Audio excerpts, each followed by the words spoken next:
Olá pessoal, tudo bem com vocês? Vamos continuar estudando a defesa de Vancouver. Agora é a segunda, nós já estudamos no diagrama anterior e agora serão dois diagramas, o 1024 e o 1025, que nós vamos explicar o outro. Depois de conhecer o método de Vancouver, ele é fácil de aplicar, mas uma breve pesquisa do banco de dados pode levar você a descobrir vários jogadores titulados perdendo a posição do empate. É um caso claro. Se não se sabe, não se descobre no tabuleiro. Mas vamos voltar à posição interessante após dois lances das brancas. O que aconteceria se você tivesse que jogar novamente? Ou se o rei branco estivesse em outra casa, por exemplo, tendo jogado F2. Quem pede a transferência à terceira fila com cheque? Ou as pretas ficaram um pouco descuidadas e não levaram imediatamente a sua torre para a terceira fila. Ou simplesmente se o final começar em outra posição. Em resumo, como saber facilmente se a posição está ganha ou empatada? Assumindo que as peças pretas estavam em G1 e G7, Romanovski, em 1950, fez uma análise exaustiva de todas as posições do rei branco. Como de costume, estabeleceu uma área de empate, que é a que mais se vê no diagrama, mas como já mencionei, por isso eu recomendo observar os métodos que permitirão responder corretamente em cada caso particular. Aqui jogar torre A5. Essa jogada que ainda empata é mais interessante de analisar, embora não seja mais fácil. Por quê? Se jogasse torre F1, rei E4, torre F6, é a variante analisada no exemplo anterior, a forma mais segura de empatar. Foi no 10-23 isso daí. Aqui agora, por exemplo, evitando chegar. Torre A4. Evitando chegar à zona vencedora também empata, já que evita levantar o rei branco mais fácil do que na variante principal. Vai rei E3, torre B4, torre A7, rei G6, torre A6 cheque, torre B7, torre A4, avança o peão, rei F5, e o rei preto vence a corrida até o peão.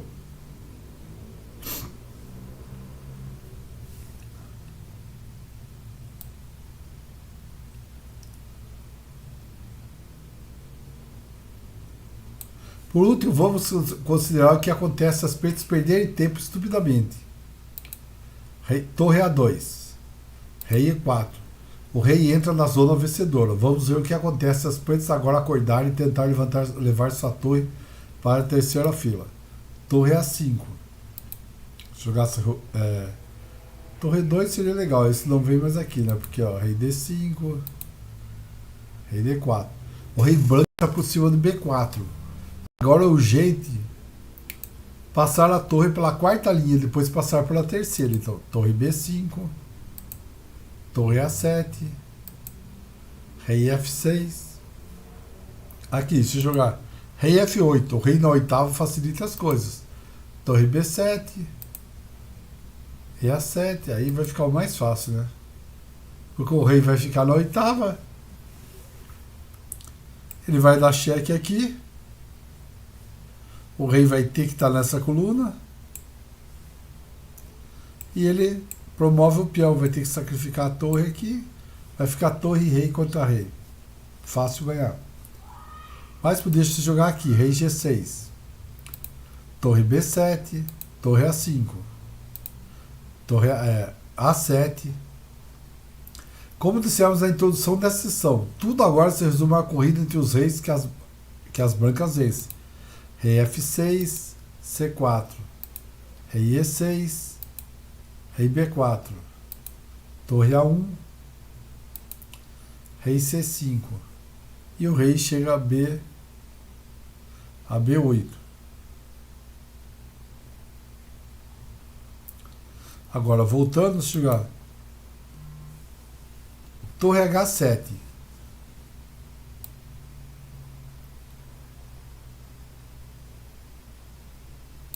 Jogar torre H7 aqui, ó, torre B7. De novo, se capturar, perde. Aqui o rei preto chega a tempo na corrida de reis, porque ganha tempo atacando a torre branca. torre A5, A7, rei E6, C4, rei D6, rei B4, rei C6, empata, né? Se capturar.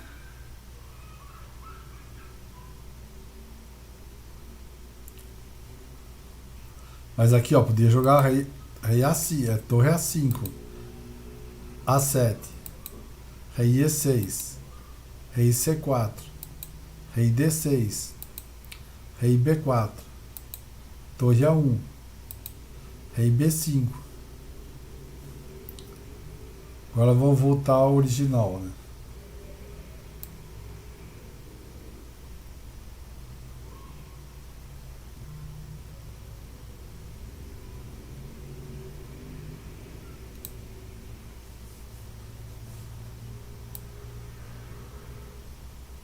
Agora vamos voltar ao partido que estava.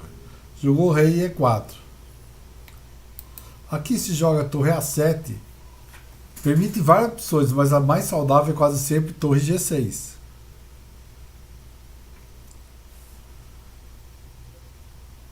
Rei G6, rei E4, torre B5.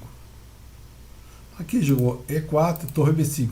A torre preta está prestes a alcançar a linha de salvamento. Torre A7, cheque, rei G6. Nesse caso, o único, porque rei F6 permite que a torre branca se posicione favoravelmente em H6, e a oitava linha é prejudicada pela manobra torre B7 e A7.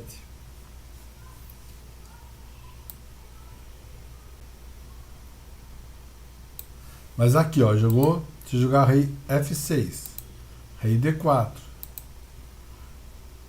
torre B6, torre H7.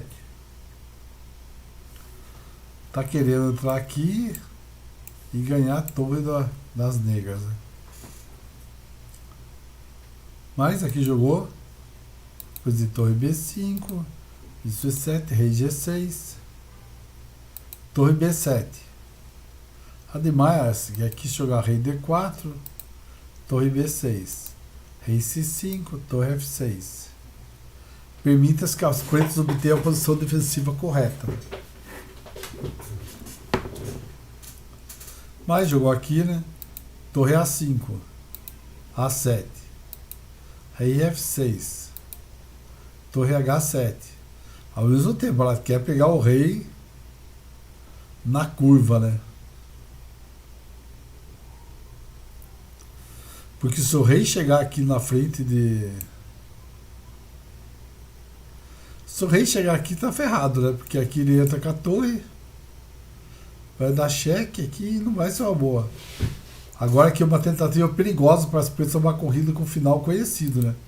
Rei D4, rei E6, rei C4, rei D6, rei B4, volta na mesma da anterior lá, que a gente estava analisando.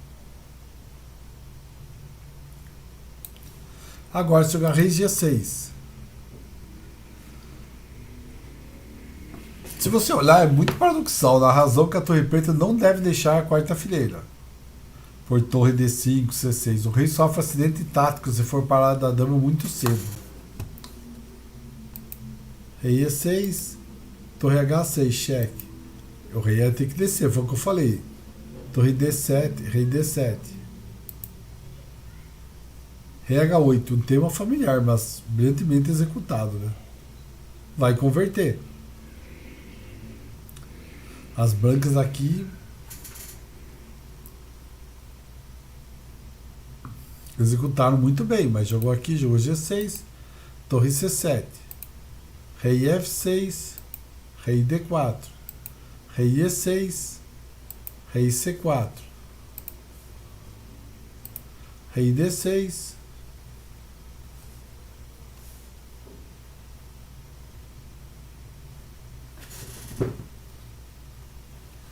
essas variantes não são exaustivas, mas penso que ilustram muito bem o que está acontecendo e ajudam a tirar algumas ideias que nos devem guiar na prática. Vou tentar separar algumas ideias, as principais ideias, que é para a gente guardar mesmo. Conhecendo bem esses tópicos, calculando com precisão, você poderá jogar esse final corretamente. Vamos resumir as ideias principais. Do ponto de vista do defensor, quem está defendendo, a torre deve ser movida para a terceira fila. Caso contrário, você perde, porque o rei forte está escondido em A7. Se a torre puder ir para a terceira posição através de um cheque, dificilmente haverá algo para calcular. Se você precisa se deslocar sem controle, não basta ter tempo para chegar. As bancas terão algum tempo livre no meio da transferência, que usarão para ativar sua torre, e as pretas terão que calcular duas coisas: alguns truques táticos, uma corrida de reis para lá da dama, e se ele se mover sem cheque, é aconselhável fazê-lo, restringindo ao máximo o avanço do rei branco. É muito interessante a defesa de Vancouver, né? Nós começamos a estudar no diagrama anterior, que é o 23, e continuamos nesse daqui, que eu fiz dois diagramas, o 24 e o 25, justamente porque é a continuação da defesa de Vancouver. Eu não quis parar no meio, eu juntei os dois de um só. Tá bom, pessoal? Bora estudar, aprender finais. Nós estamos no 67, vai até o 100. Já passamos da metade e estamos caminhando. E pelo menos os principais finais, se você acompanhou desde o começo, você com certeza vai ter visto.